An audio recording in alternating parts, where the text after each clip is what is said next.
جامع مسجد کے اندر مولوی صاحب کا انتقال ہوا، جمعے کی نماز میں سنتیں پڑھتے پڑھتے سجدے میں نکل گئے،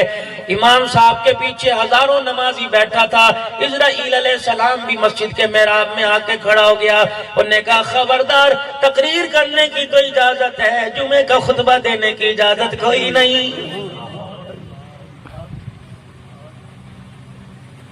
ابھی صبح میرا بچپن کا ساتھی کلاس فیلو 5ویں 6ٹی میں اکٹھے پڑھا کرتے تھے، یہ سن 1991-92 کی بات ہے یا اس سے پہلے کی، میرے عزیزو چائے والی ہوٹل پر چائے بناتا بناتا دھڑام سے گر گیا، کل شامی مغرب میں اس کی میری ملاقات آمنے سامنے ہوئی، یقین جانو موت نے چائے کے برتن سے چائے کو پیالی میں ڈالنے کا بھی انتظار نہیں کیا ہے۔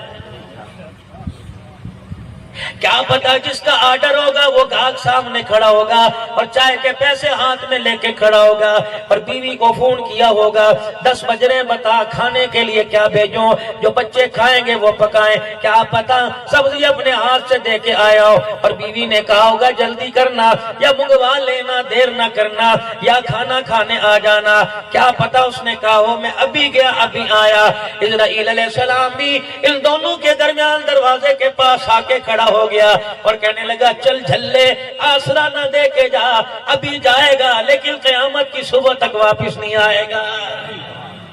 اللہ